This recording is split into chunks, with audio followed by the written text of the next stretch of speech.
He disgraced the club that feeds him. He publicly expressed his feelings for the Catalunya rival, and the people in the stands did not forget that. Atlético may still control his contract, but they cannot control what happens when thousands of angry supporters decide a player has betrayed their club. They are eagerly waiting for Alvarez to return to the Metropolitano, and it won't be a warm welcome. Julian Alvarez is coming back to Madrid. Atlético expect him to train. Diego Simeone expects him to play. The club have spent weeks insisting that their Argentine striker will remain exactly where he is. The supporters are a different problem. Spanish newspaper AS describes the Atlético fanbase as hurt by the way Alvarez has handled his future and says supporters are already debating how they should react when he returns.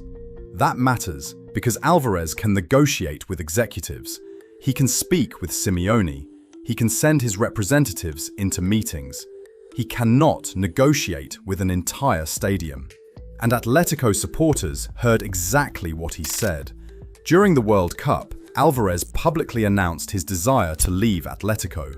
He confirmed that talks about his future had already taken place before delivering the sentence that detonated the relationship. He believed a transfer was best for everyone and wanted to fulfill his dream. Atlético fans immediately learned something they can never unhear. Their star striker dreams about somewhere else. Then came the destination hanging over the entire saga, Barcelona. Atlético have been furious over Barcelona's pursuit.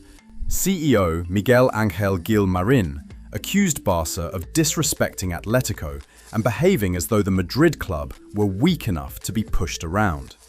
Atlético even took the dispute over alleged contacts with Alvarez to football authorities. The club's message has remained savage. Alvarez is not going to Barcelona. That makes his desired escape far more poisonous. Barcelona are no ordinary destination.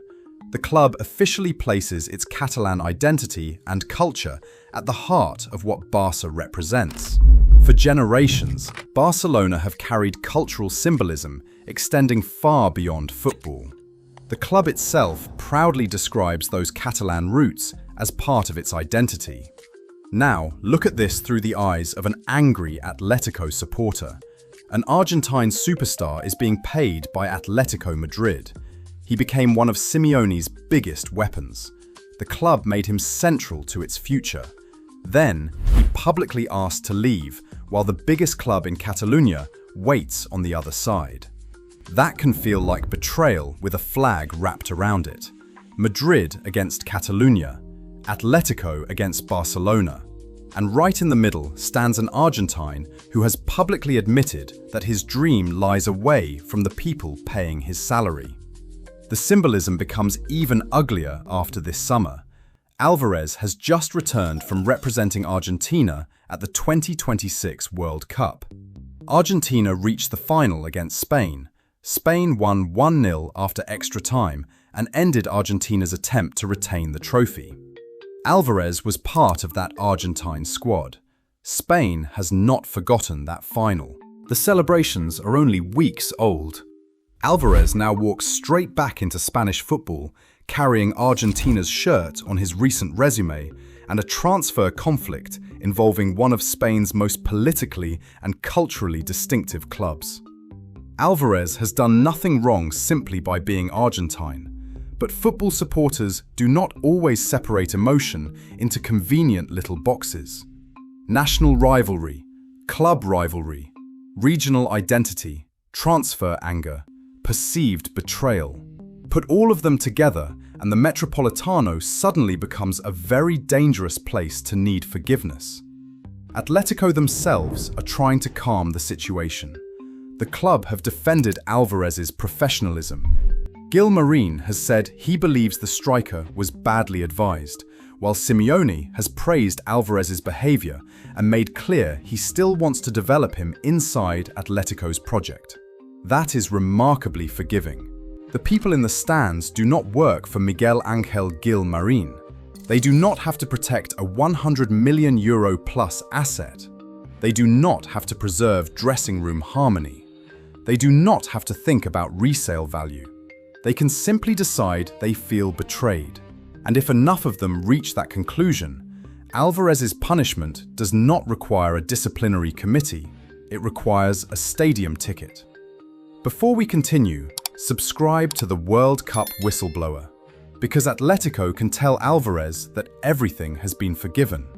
The first roar inside the Metropolitano will tell us whether the people believe them. And that moment is getting closer. Alvarez is scheduled to rejoin Atlético's training operation today, August 10th. Simeone is already planning with him in mind, and current Spanish reporting expects him to have some involvement when Atlético return to the Metropolitano. August 19 could become Judgment Day.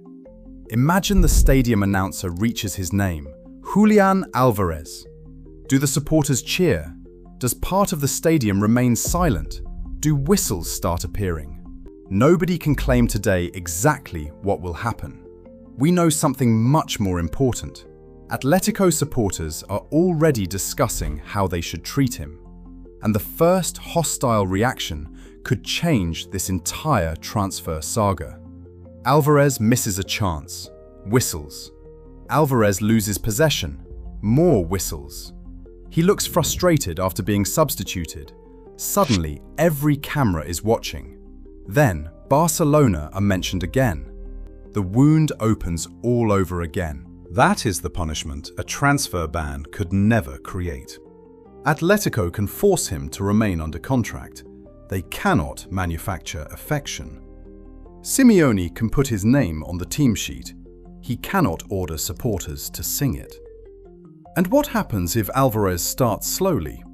A player who once received patience may suddenly receive suspicion.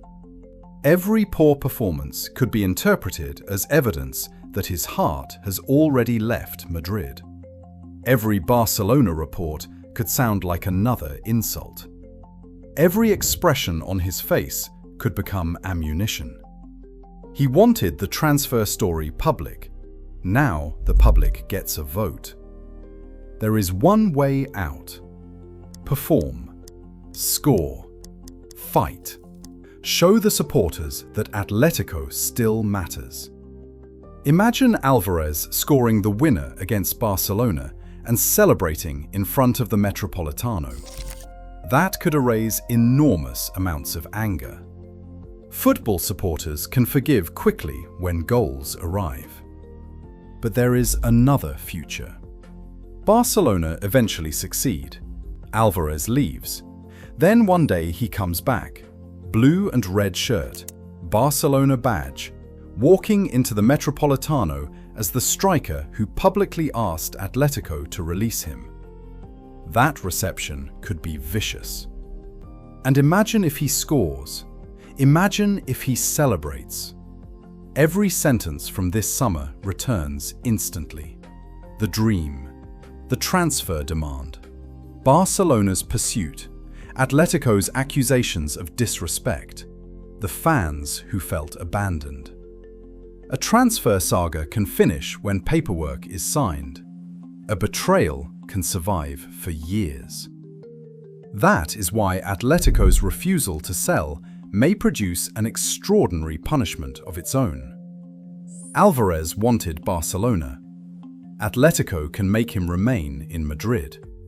Now he may have to stand in front of the people he angered and convince them that he still deserves their shirt.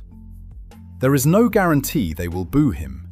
There is no evidence of some organized campaign to abuse him. And anger should never become threats, violence, or racist abuse. But supporters are allowed to remember. They are allowed to whistle. They are allowed to reject a player they believe rejected them first. And Atlético's own reporting environment already tells us that parts of this fanbase are hurt and uncertain about how to receive him. That puts Alvarez in an extraordinary position. Barcelona cannot currently rescue him. Atlético refused to release him. Simeone expects him back. The contract keeps him in Madrid. Now, only the people can decide whether Madrid still feels like home. Maybe Alvarez scores 10 goals and this entire war disappears.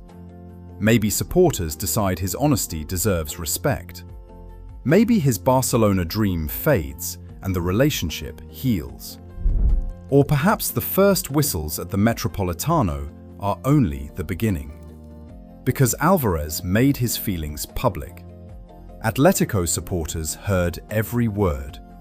And if they believe an Argentine star chose a Catalan rival over the club that made him their attacking centerpiece, his punishment will not arrive from FIFA, La Liga, or Atlético's boardroom.